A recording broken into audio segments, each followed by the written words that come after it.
Deal. $120 for the biggest bull.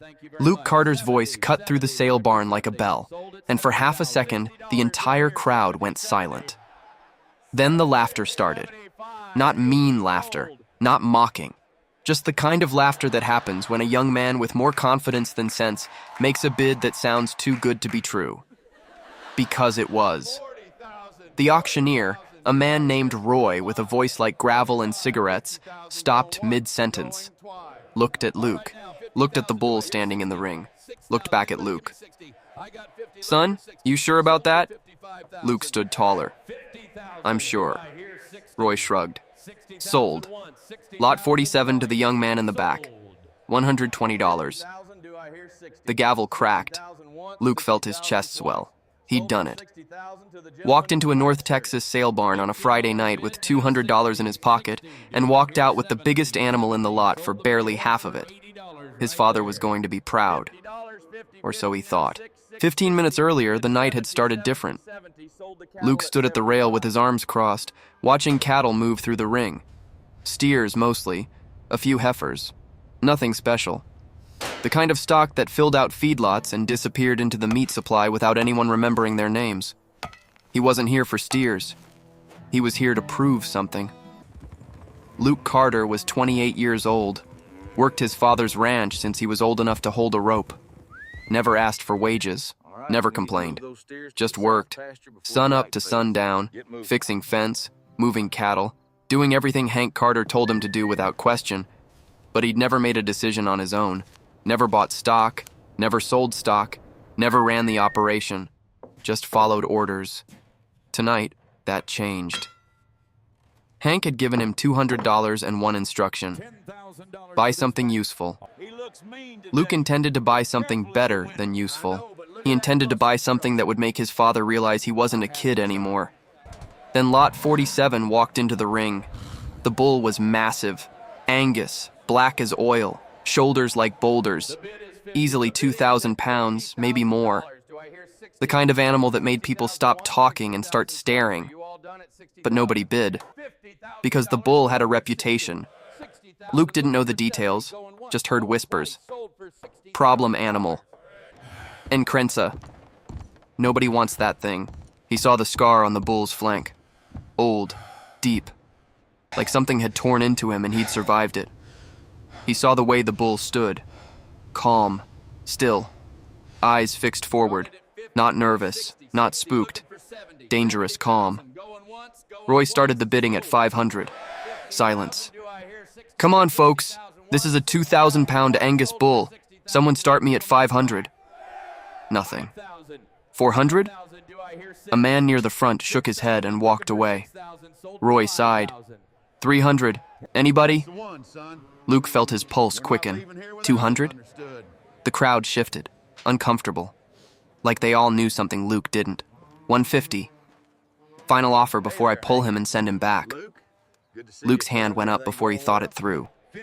120. The crowd turned. Roy blinked. "Did you say 120? "Yes, sir. $120. Someone laughed.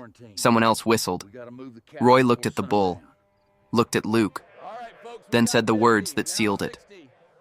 Deal. $120 for the biggest bull. Luke walked toward the office to settle up, grinning like a fool. That's when he saw his father. Hank Carter stood near the exit, hat pulled low, arms crossed. He wasn't smiling. He was staring at the bull, and his face had gone white. Luke's grin faltered. "Dad? You see what I just..." Hank grabbed his arm. Hard. "Come with me." "What? I need to pay..." "Now, Luke." Hank pulled him through the crowd, past the pens, straight to the auctioneer's window. Roy was already writing up the sale slip. "Roy," Hank said, voice flat, hard. Roy looked up. "Hank, your boy just made himself a hell of a deal. Cancel it." Roy's pen stopped. "What?" "Cancel the sale. Right now." Luke felt his stomach drop. "Dad, what are you doing?"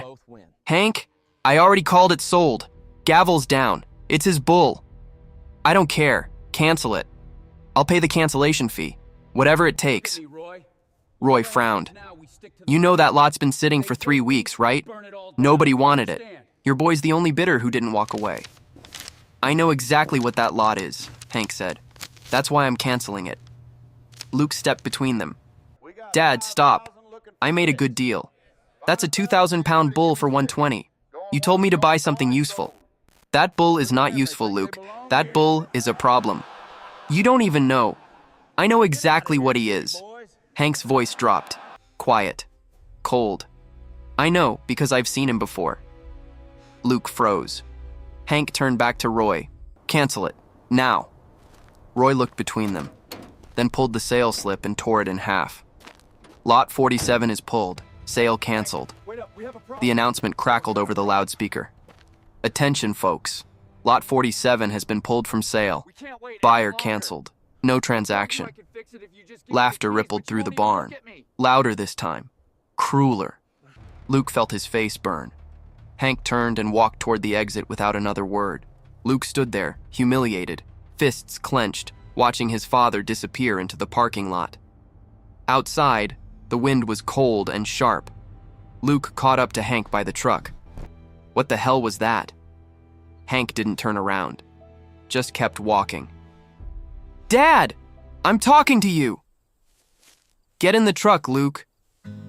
No, not until you tell me why you just humiliated me in front of half the county. Hank stopped, turned. His face was hard, tired, because that bull is the reason your brother almost died 2 years ago. The words hit Luke like a fist. What? That bull. Diesel. He was in the corral the day your brother got trampled. The day we almost lost him. The day I swore I'd never let an animal like that near this family again. Luke's throat tightened. He remembered that day. Barely. He'd been out on the north pasture, came back to find paramedics, blood, his younger brother unconscious in the dirt. He'd never known which animal did it. You're sure it's the same bull? I'm sure. That scar on his flank? I put it there trying to rope him off your brother before he crushed his skull. Luke looked back at the barn, at the bull standing in the pen, calm and still. Then why is he here? Why is someone selling him for 120? Hank's jaw tightened. Because whoever owns him now wants him gone fast, before someone asks questions, before the paperwork gets looked at too close, before someone figures out that Bull's been passed from ranch to ranch for 2 years because nobody can handle him and nobody wants the liability. Then we report it. We tell Roy. Roy knows, Luke. Everybody knows. They just don't care. That's how it works. Problem animals get sold cheap to someone who doesn't know better. And tonight, that someone was you. Luke felt anger rise in his chest. So you saved me. Is that it? Saved me from making my own decision? I saved you from making a mistake that could have killed someone. I'm not a kid, Dad. Then stop acting like one. They stood in the cold, staring at each other. Finally, Hank turned toward the truck. We're going home, and we're never talking about this again. But Luke didn't move. He looked back at the barn, at the bull, at Diesel, standing there like he was waiting. And Luke couldn't shake the feeling that this wasn't over. Not by a long shot. Luke didn't go home that night. He told his father he needed to clear his head, drove into town instead, sat in his truck outside the Longhorn Diner with the engine off and the windows down, staring at nothing. His phone buzzed. Text from Hank. Come home. We'll talk tomorrow. Luke didn't respond. He kept replaying the moment in his head. The look on his father's face when he saw Diesel. Not anger, not frustration, fear. Hank Carter didn't scare easy.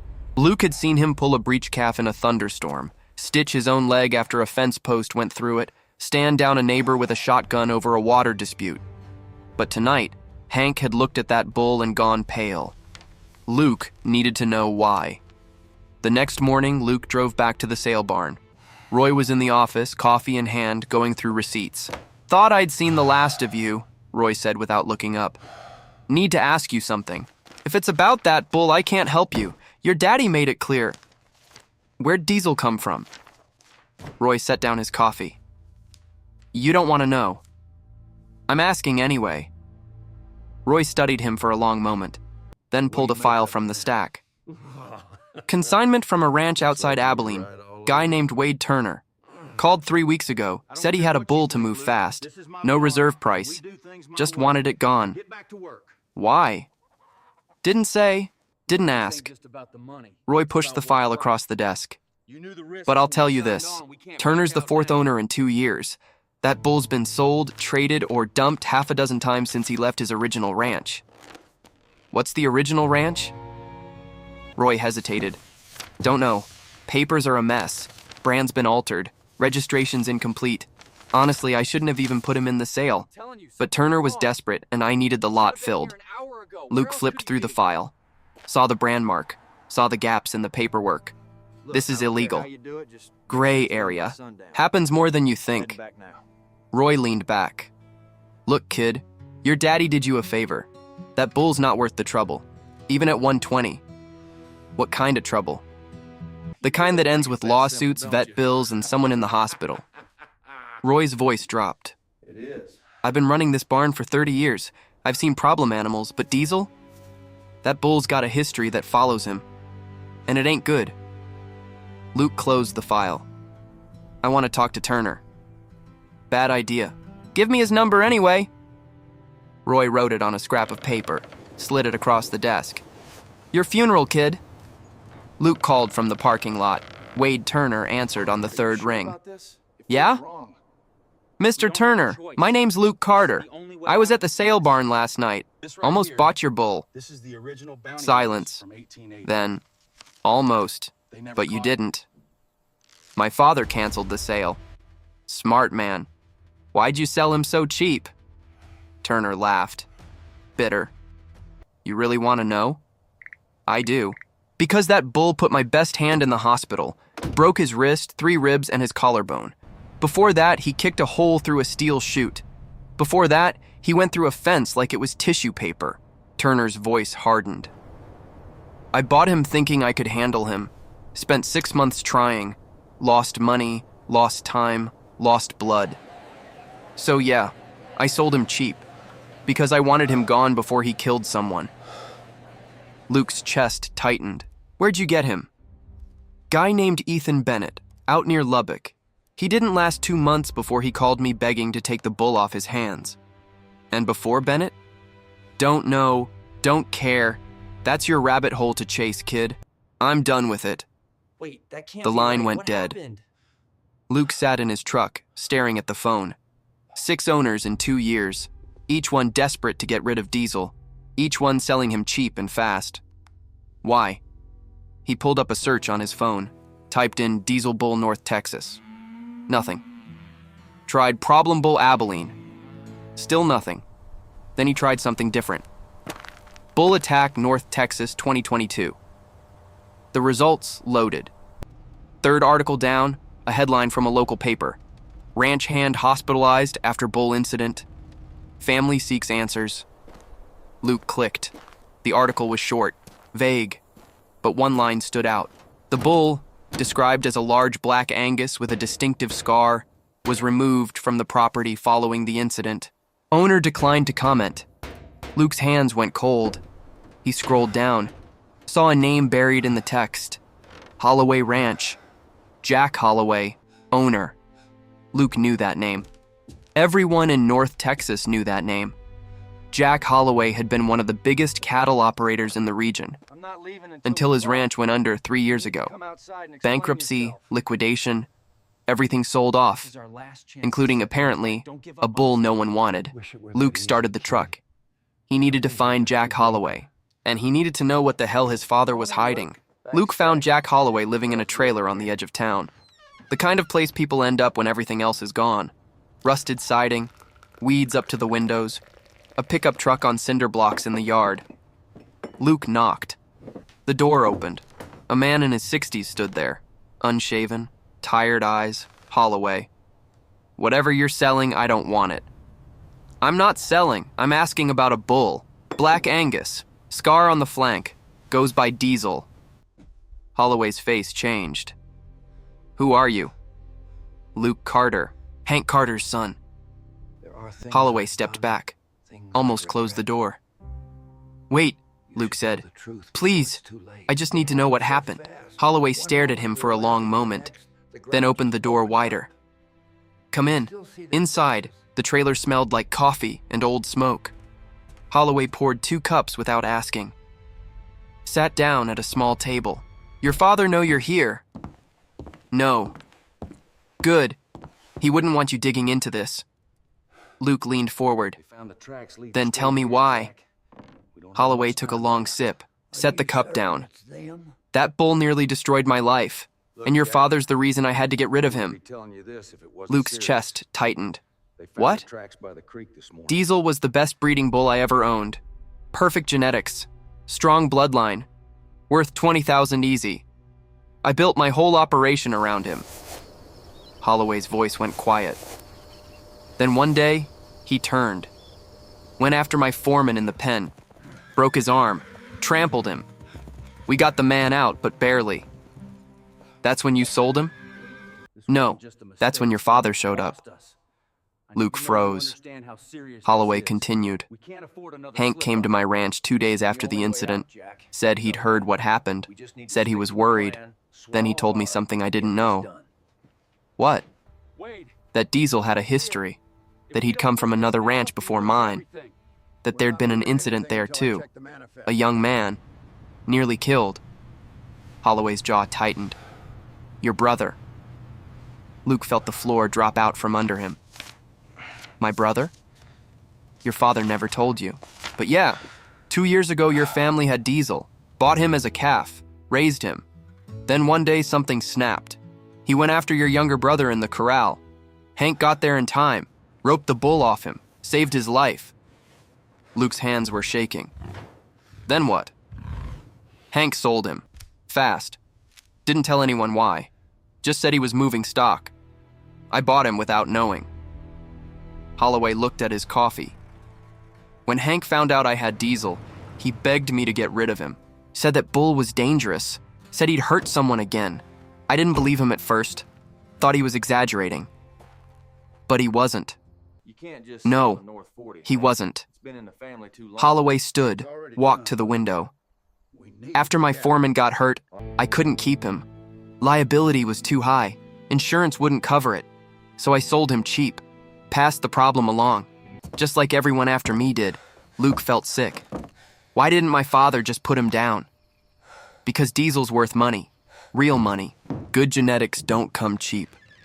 And every owner thinks they can fix him. Think they can be the one to handle him." Holloway turned. "But you can't fix a bull like that, Luke. You can only survive him." Luke drove home in silence. When he pulled into the ranch, Hank was waiting on the porch. "Where have you been?" Luke got out of the truck, walked straight up to his father. "Why didn't you tell me?" Hank's face didn't change. "Tell you what? That we owned Diesel. That he almost killed my brother. That you've been tracking him for 2 years. Hank stood. "Who'd you talk to?" "Jack Holloway, Wade Turner, Roy at the sale barn." Luke's voice shook. "Everyone but you." Hank was quiet for a long moment. Then he sat back down, slow, heavy. "Your brother doesn't remember that day. Doctor said the trauma blocked it out. So I decided to let it stay that way. No point making him relive it." "And me?" "You were out on the north pasture. By the time you got back, it was over. I saw no reason to tell you either." Luke felt anger rise. "No reason? Dad, I almost bought that bull last night. I almost brought him back here. That's exactly why I stopped you. By humiliating me in front of everyone?" Hank stood, voice rising. "By saving your life.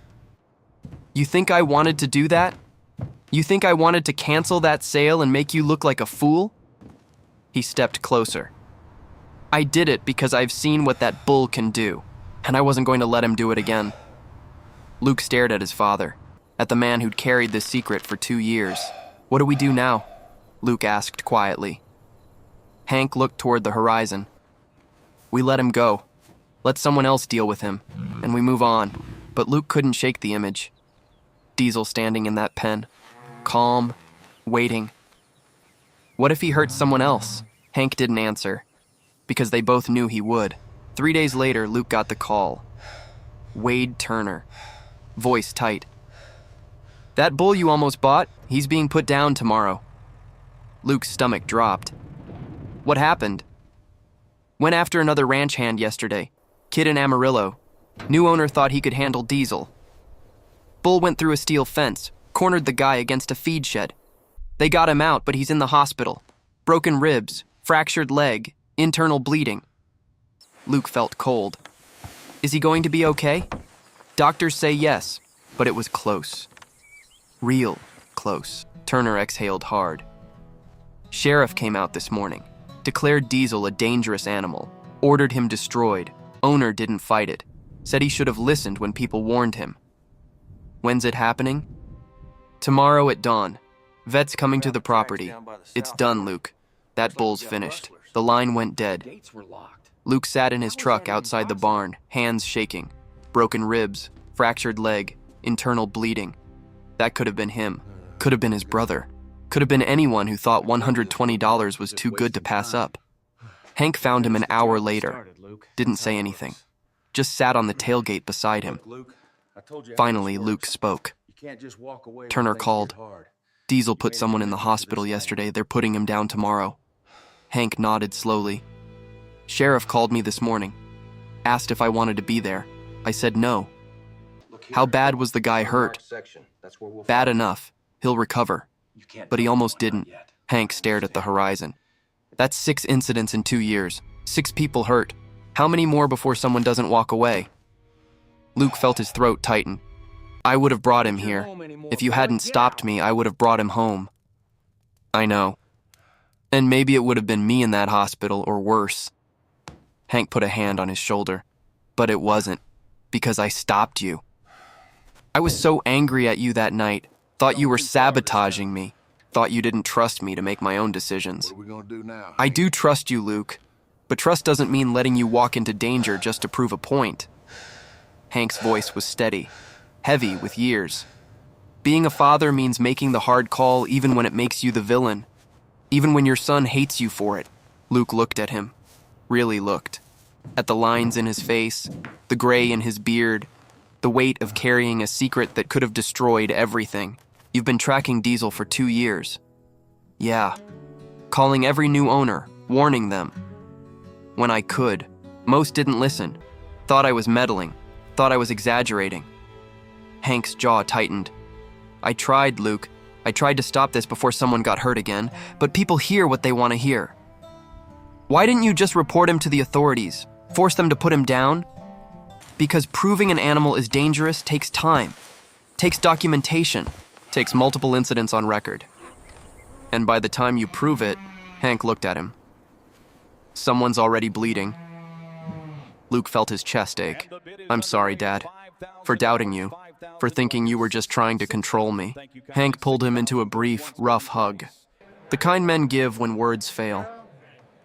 "You wanted independence. I understand that. I was the same way with my father." Hank stepped back. "But independence doesn't mean ignoring the people who've walked the road before you. Sometimes wisdom looks like interference, and sometimes the best deal is the one you don't make." Luke nodded, wiping his eyes. "What happens now?" Hank looked at the ranch, at the cattle grazing peaceful in the fading light. "We move forward. We keep working. And when it's your turn to run this place, you remember today. Remember that being a good rancher isn't just about buying low and selling high. It's about knowing when to walk away." 6 months later, Luke stood at another sale barn. Different town, different night, same rhythm. A bull entered the ring, strong, healthy, good frame. Bidding started. Luke watched, calculated. The price climbed higher than his budget allowed. He kept his hands down. The man beside him leaned over. "You're not bidding? That's a solid animal." "Maybe," Luke said, "but I don't know his history. Don't know what I'd be bringing home." "That's ranching. You take risks." Luke thought about Diesel, about a young man in an Amarillo hospital, about his father standing in a sale barn 2 years ago, making the hardest choice a parent can make. Not all risks are worth taking, Luke said. Across the ring, Hank stood watching. Their eyes met. Hank nodded. Luke smiled. He turned and walked out into the cool night air, and for the first time in his life, saying no felt better than saying yes. Because the best deal his father ever made wasn't the one he closed. It was the one he canceled.